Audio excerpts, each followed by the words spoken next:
I was working on my PhD at Duke in English, actually, and working on dramatic literature, specifically at the time, what was called Chicano, Latino drama. And I came across two really moments that made me aware of performance studies as a discipline. One was that one of my colleagues in the literature department was Jose Munoz, several years ahead of me, but he had actually hosted me when I was a visiting graduate student at Duke when I came to see whether I wanted to attend Duke, and he had gotten his job at NYU in the mid-late 90s. So I was like, oh, there's this thing called performance studies.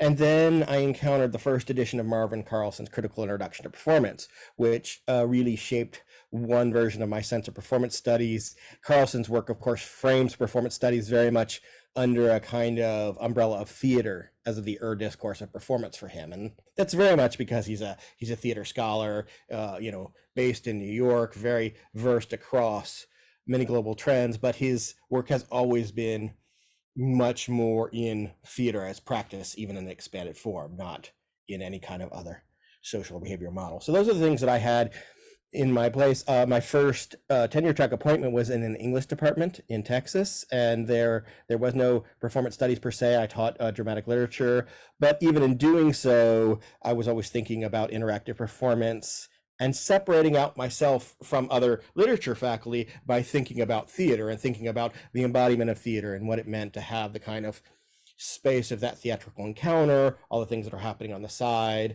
So, the difference between paying attention to how the Shakespearean sonnet works versus what's happening with the crowd yelling in the Globe or in some other theater production where you really have, you have bear-baiting in the same space and all those kinds of physical interactions. You have a much broader sense of audience and environment.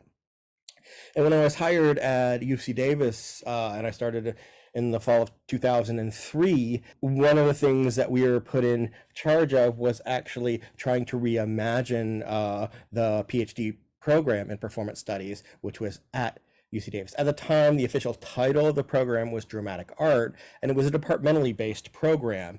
Although the classes that you're familiar with, 265 A, B, and C, were actually on the books and had been put in place in the 90s by a group of professors whose names you've heard before, probably from Lynette, in terms of the history of this. Bill Worthen was here in English, and also theater and dance. Janelle Renelt was here. Susan Foster, Sue Ellen Case, and Karen Shimakawa were all here at different points. Karen's now at NYU.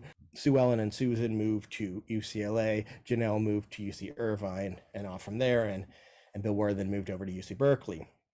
When I arrived, they had all departed, and Barbara Sellers-Young, then chair of the department, had hired me and Lynette Hunter, partially with a proviso to work on the PhD program. So in the fall of 2003, Lynette and I met in Barbara's office, and we talked about the importance of thinking about performance itself, practice as research, performance as research, as something that we wanted to incorporate into this program. At the time, there were 3 newly admitted students. One student who had been admitted the year before, and several students who were in the program from before, who were mostly at the dissertation stage. And so Lynette and I crafted a certain kind of program. The next year, we hired Larry Bogan into the program. And we also had I think it was that year, where they had to do a graduate program review, where the graduate program review suggested that we should become a graduate group in order to expand access to further faculty. That eventually happened with the introduction of a new dean who supported that. I was instrumental in that process, along with Halifa Wasamari, who's retired, Liz Constable, who's retired. Lynette was not as involved directly in that initial process because at the time she was on the graduate council at UC Davis. But we, in that kind of situation, that's where we first evolved the 3 and then 4 tracks that we are uncertain of their status right now in the program, right? Embodiments, ecologies, text and performance got added as a 4th because we realized we didn't have a traditional space for traditional scholars. And so that's the kind of structural evolution.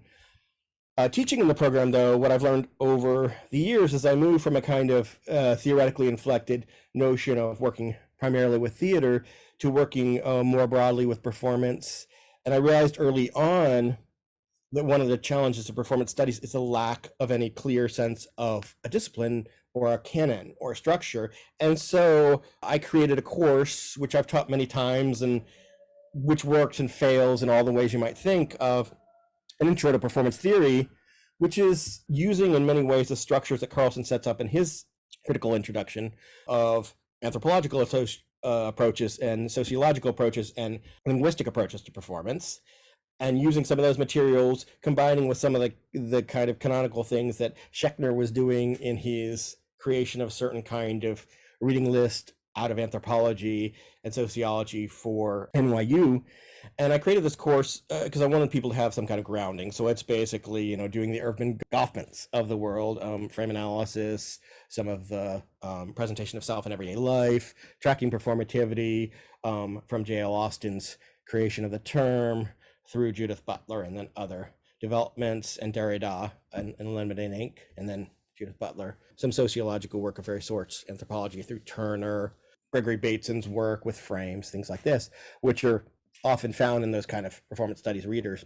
And that course is useful in a way to give us some of the key terms like liminal, liminoid, frames that are used very often, and to start thinking about these questions. But it's also, for the most part, a lot of figures who are coming from a particular intellectual tradition, from a particular cultural background.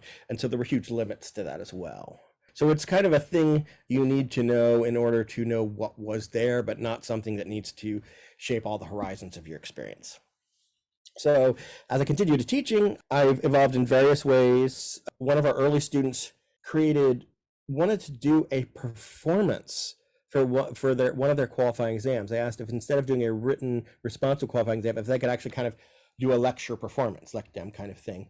And it was fascinating because this particular student, very talented, and when they performed, I had a very mixed reaction to their performance. I felt like it didn't necessarily allow them to flourish in the ways they were hoping. As a comfortable embodied performer, I think they still felt the same constraints that they might have done by the academic institution. But it also inspired me to think critically about that. And so I created a series of performance pieces I documented poorly, but which were 22-minute events in Lab A, where I basically tried to perform theory. So I tried to do these performative lectures of sorts, and in doing so, began to think critically about what it would mean to theorize on your feet, to actually generate theory, but also thinking about the ways in which we so often abject ourselves to existing models of European theory, as opposed to seeing ourselves as creative thinkers and practitioners in the moment. These were all improvisatory, and I recorded them, and then I was going to transcribe them. And as you can tell, when I'm getting recorded, I speak too quickly. So all the transcriptions were horrifically difficult, but it was fascinating playing with that, because I would set myself a 22-minute limit, which is the length of a 30-minute sitcom on television, and I would present. But what teaching and performance studies has really helped me come to grips with is really the nature of our students and this discipline, where we bring in a lot of students who are coming from a very diverse set of backgrounds, who are often conceiving themselves primarily as artists and are really less comfortable with their identity as scholars in some ways. And as such, they both encounter text in much richer ways, but they often also don't easily accept the institutional constraints of how one might perform academic work. And so in terms of trying to create new pathways for that, that's where a lot of my interest in this notion around writing has emerged.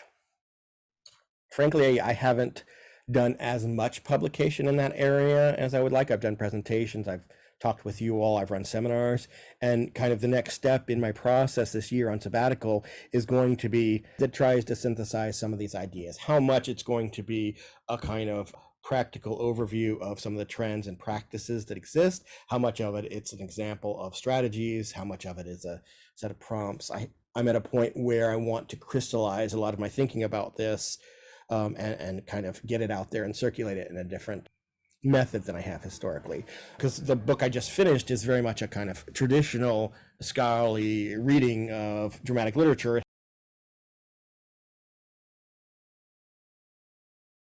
So I think that the interesting thing for me about writing is that I'm a little suspicious of the term performative and performative writing, and performativity, all these terms that you wanted definitions for.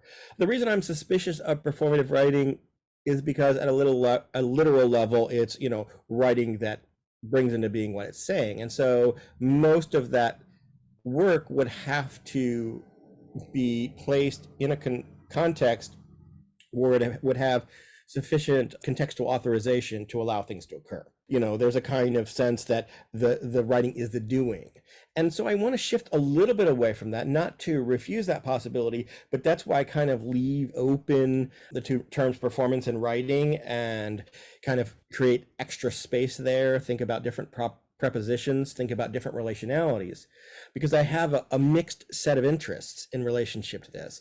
On one side, it's very clear to me that we need to develop a much more effective and engaging and useful, if I want to use that word, it's problematic, but I'll put it out there for a second, model of writing about performance, which is to say, as long as practice as research and performance as research is validated through a writing up of response, is validated through the generation of a critical article, is validated through the creation of writing as a kind of substitute for the research itself, which, obviously in many other fields, scientific fields, they write up the experiment, but the quality of the writing up of that experiment is less important than the clarity of the use of the professional language of mathematics or chemistry or other things that are going to provide the key insights that are offered by the new research. In our case, the performance itself is the research. And so one answer would be just look at the performance itself. How can we, create the clearest, most transparent mediation of that performance? And so that's where some people are saying, let's look at a different kind of medium.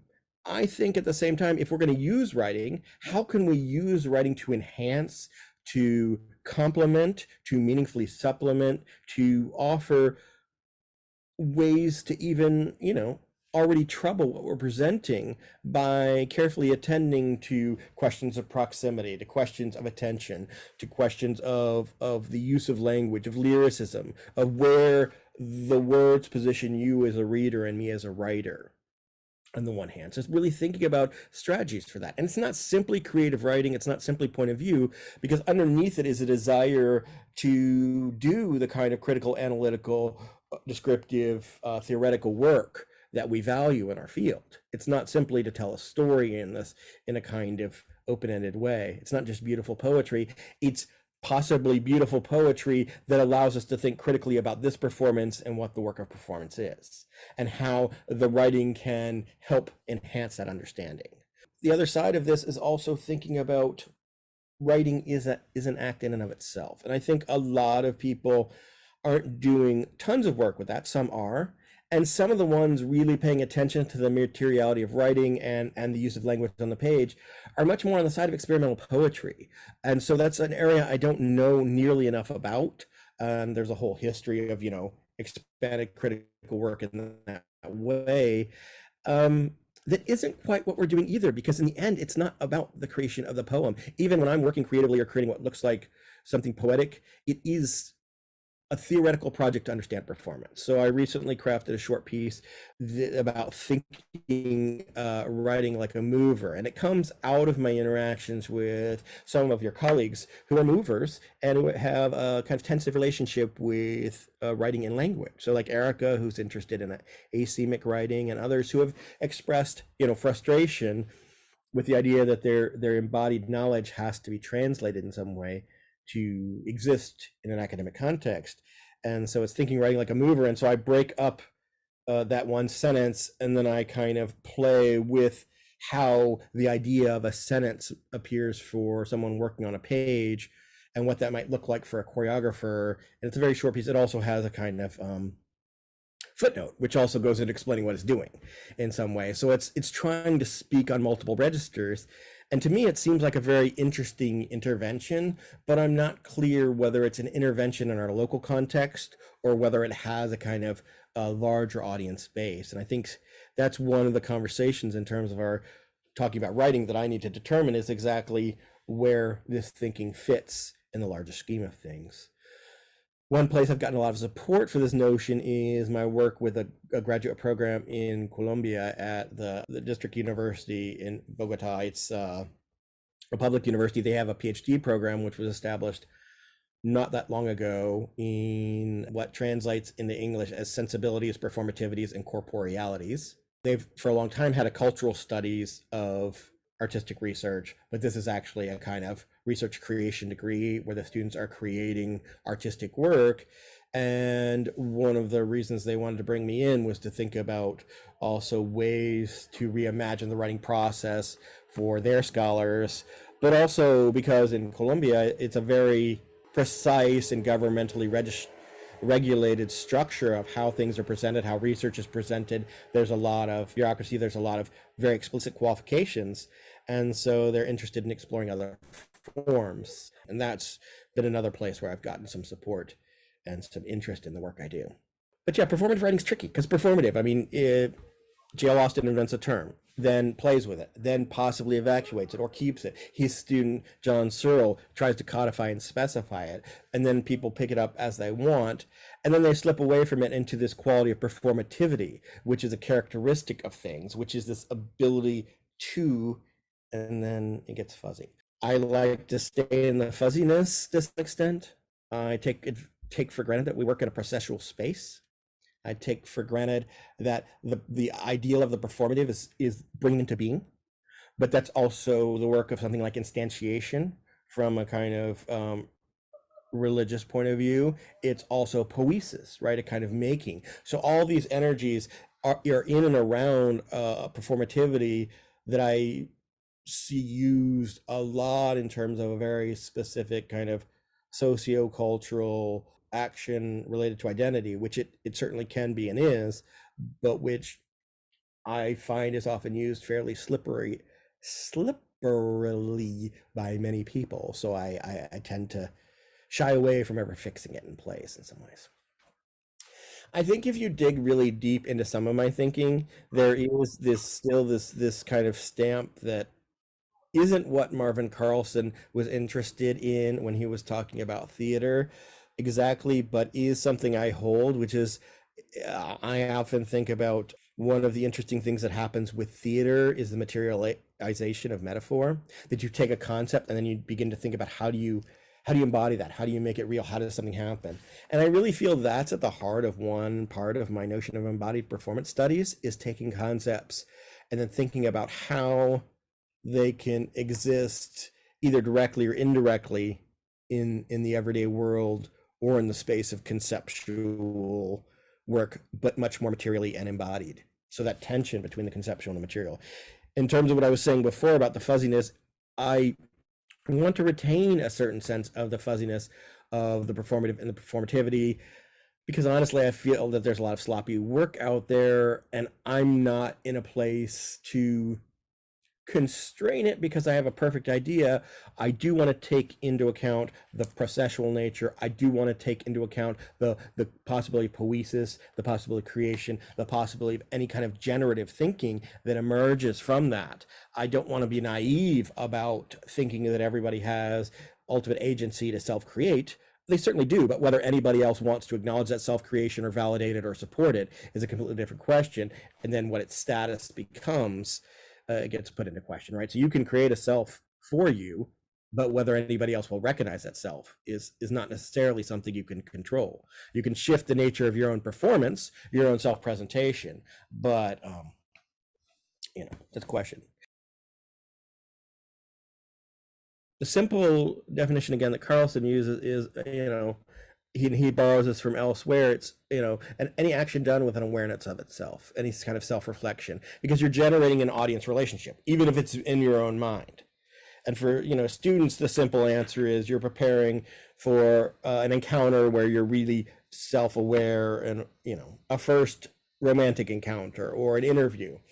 And so you are creating a self-preparation, but you also have this voice in your own head that's judging that self-preparation. So you're creating a character. That character is also being judged as appropriate or inappropriate by your own self. That's certainly clearly a performance where there's an active display for another person that's being evaluated.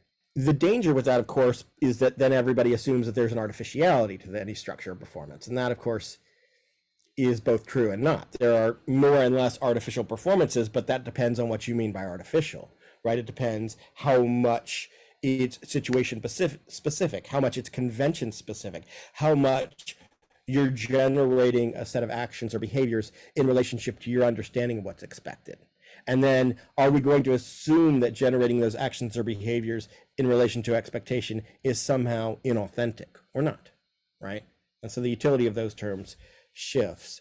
But the other thing to keep in mind, and the reason a lot of people want to move toward the performative and performativity, is because there's an easy way in which too many people collapse performance into representation, or collapse, because of an anti-theatrical prejudice, collapse theater into representation. They don't think about the doing and the potentially eruptive and shifting protean nature of things.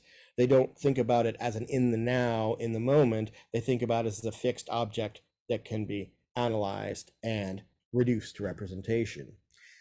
And so in early thinking, a lot of my discussion was really about, performance is more than representation. We need to have a concept of performance that acknowledges that it cannot be reduced to representation, and in doing so, that we also can't reduce to discourse. So going against the kind of trajectory in a lot of theoretical models, that there's nothing outside discourse. Well, we may or may not be able to describe in words some things that are taking place, but certain kinds of sensorial embodied realities may be inarticulable, not in a romanticized more than way, but in the sense that our vocabulary has not evolved to account for these things, or that we're not paying careful enough attention to the multiple difficulties that emerge in the kind of everyday practice.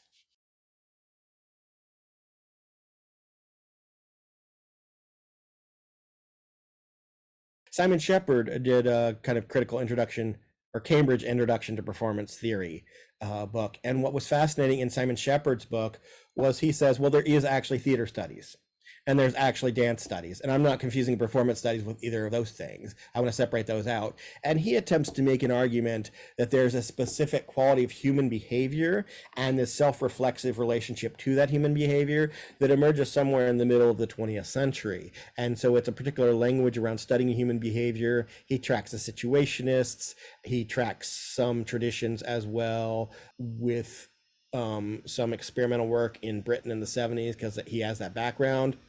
But he very deliberately avoids any references, on the one hand, to theater and dance studies. And it's a fascinating kind of counter language to the Schechner books, where Schechner comes out of kind of experimental performance in a theatrical context. And certainly Carlson's analysis from a kind of theater scholar point of view, who's trying to create an overall map. And that adds another layer of kind of trying to think about what is our subject when we talk about performance. In our own program, I think there's a lot of people that are really interested, genuinely interested in aesthetic performance or an embodied experience within the practice of art making, whereas other people have moved outside of that to think much more sociologically or historically about events. We don't tend to do this. So a recent presentation that we had from a scholar who graduated from Brown was talking about this beautiful example of this event in Coney Island, where they would set this building on fire and everybody would watch. Well, it looked like the building was on fire, and the firemen would come and put out the building. And that was a performance in the early part of the 20th century, and all the dynamics of that performance and how it works. And we don't tend to, in this program, do as much historical work. We tend very much to think about people who are doing their own making, and therefore that's one benefit and challenge, is that there's a lot of focus on 21st century work, on a particular ways of thinking in relation to making practice. So performance very much becomes about the embodied encounter in an implicitly aesthetic situation, right?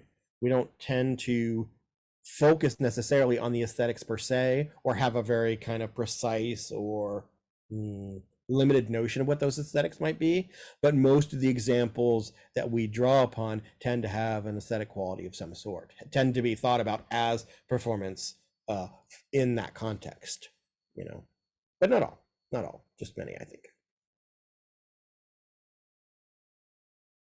Lynette and I sit slightly differently here in some ways. Part of what my initial version of practice as research was a much more idealized version, where you think about the practice as the research, right? And so resisting the easy compromise that went quickly into the UK system and exists in other places, where, oh, well, you do your practice and then you write about it, right? And since it becomes research in the moment of documentation, it becomes research in the moment where you do a critical analysis of the action, and the practice still has value, but it's easy to incorporate it into the research assessment exercise of the UK, where you have this documentation, this publication for dissemination of various sorts. There, they weren't necessarily always treating the creative activity itself, as one might call it, as the value thing. It was the analysis of the kind of research questions asked. And so we'll add one more layer there, which is, of course, creative activity. So in the UC, in the University of California context, we're one of the few universities that actually tenures people, doesn't create a separate track for artists to use creative activity as part of their portfolio for moving through the instructional ranks to be professor. But the creative activity is a very traditional notion of that, which is we're seeing the artist's vision, we're seeing what they've done and where they've done it. And the validation of that creative activity is primarily through a model of peer review based on venue, based on responses, based on location or reaction to. So if you're a composer and your work is performed by the New York Philharmonic, it's of high value. If you're a composer and your work is performed by yourself in your basement, it doesn't have clear value until some other peer structure is provided to value it. You know, it's an easy escape from assuming there's any kind of inherent value to anything for practical purposes. So the question of the creative.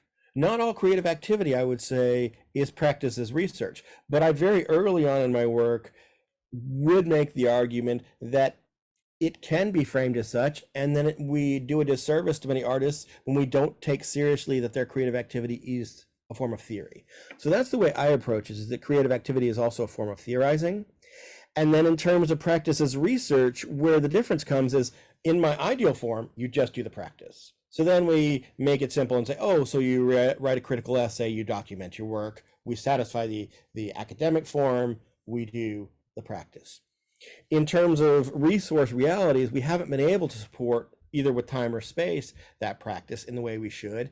And, you know, in a more practical way, it becomes unclear how we integrate what's a very clear part of our qualifying exam into the dissertation creation process. So for the most part, people working in a practice as research vein incorporated their practice as research work into a conversation with other artists working the way they were, and created a very traditional or loosely traditional written document of a particular scope and scale. So there were some experiments with form or tone, but often we're still writing a traditional dissertation, in part because the overall institutional landscape still highly validates that. There is increasing discussion as our program more clearly gets defined as a space where more and more artists are coming to do practice and think critically about it in relationship to legacies of practice. And I think there's a really productive discussion happening right now about both opening up explicit lab space for this work and determining how we can begin to move toward more conceptions of what research dissemination looks like. So there is an increasing sense of the possibility of the research itself becoming the practice and the dissemination much more embedded in the practice.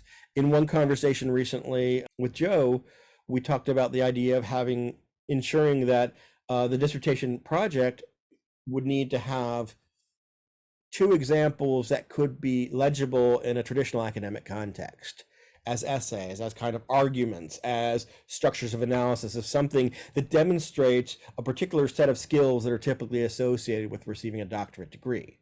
The ability to do research in a particular way, access, conversations, engage with them critically, and respond, frankly, in writing with proper references and structures. But whether or not the entire document needs to have that structure becomes interesting, because much of the rich thinking, much of the contributions of our students are completely outside that structure. If we asked all of our students to perform that, we're going to lose a lot of value and a lot of really interesting innovation.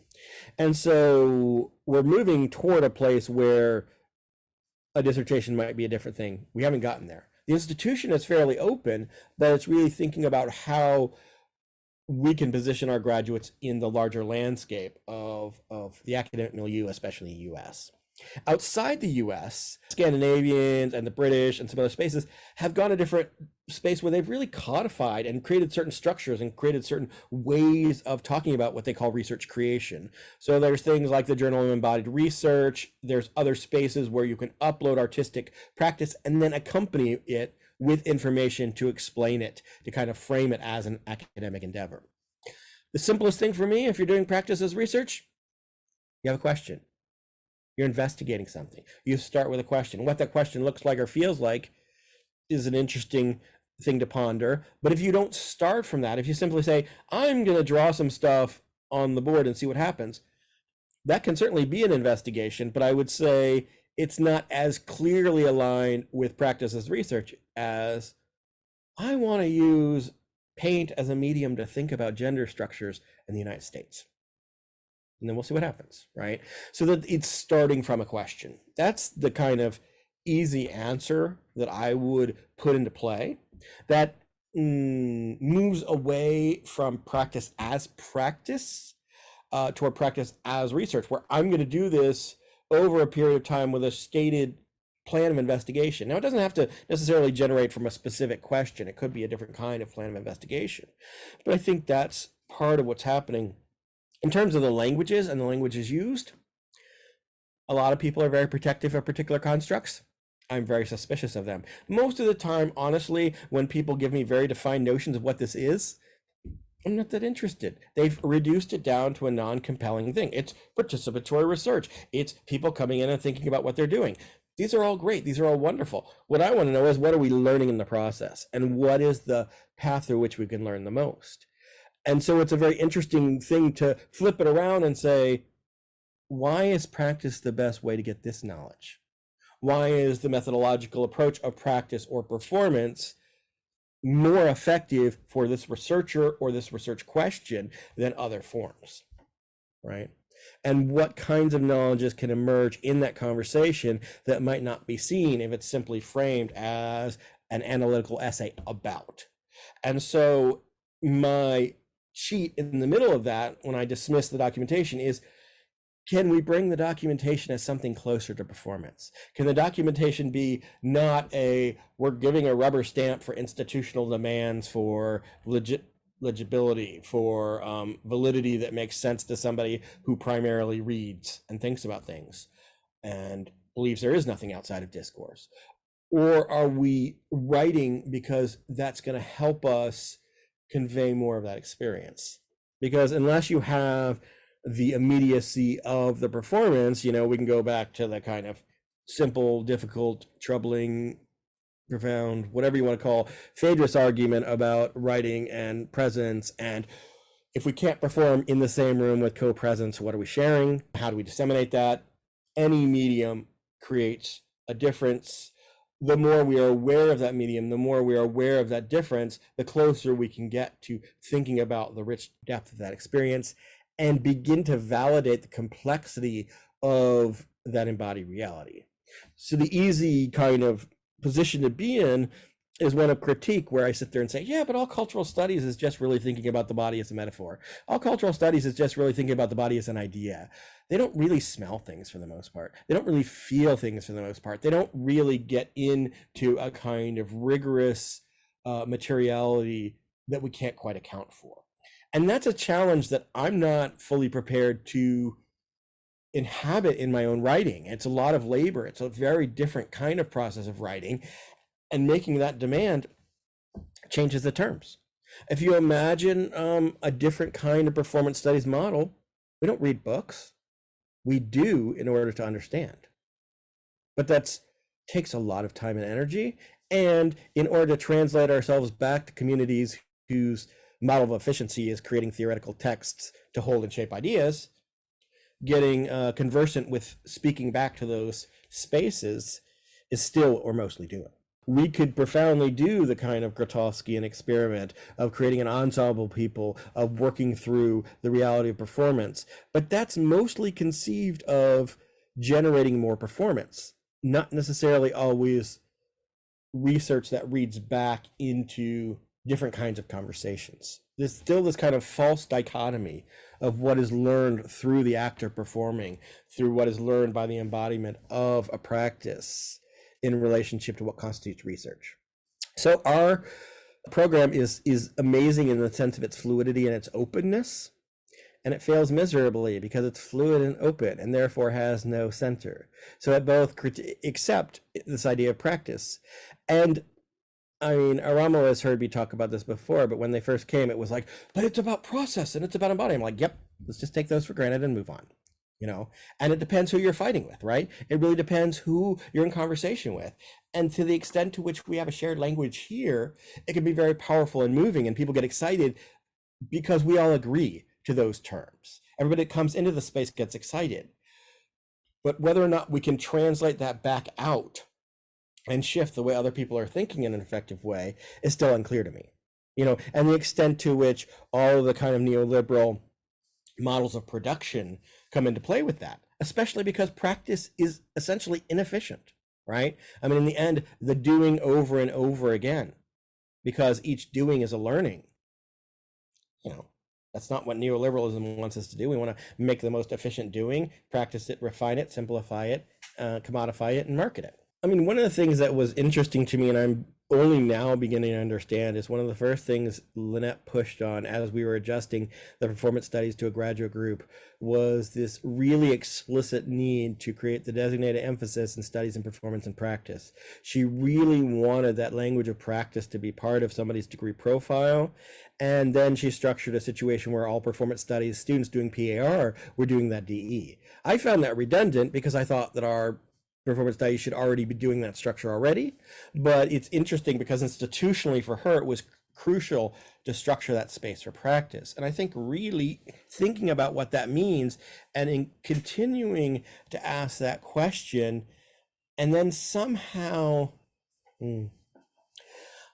getting people to begin to move across these languages more. So, you know, when I encounter performance studies students from other places, they tend to be much more traditional academics with an arts practice, and then they write traditional academic work and have an arts practice, and their traditional art academic work is about either their arts practice or cultural events in relationship to a theory, but it's very loosely traditional writing in the sense of, you know, they're not getting to the micropolitics of attunement.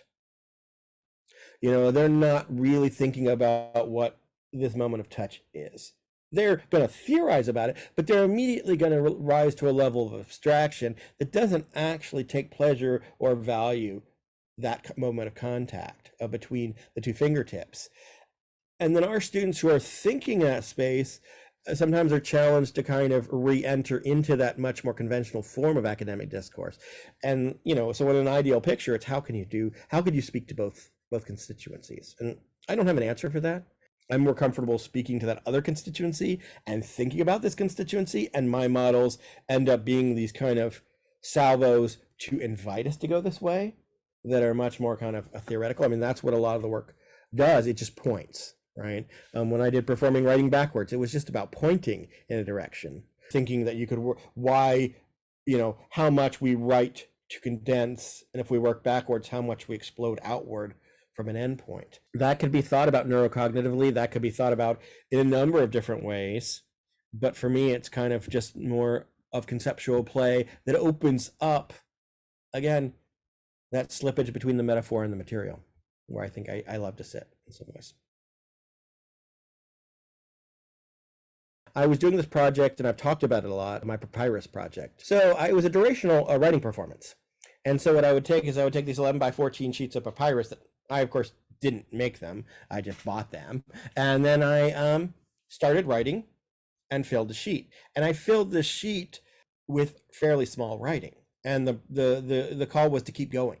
That I was trying to think as I wrote, to kind of engage questions, to do a different version of my performative lectures from the 22 minutes thing.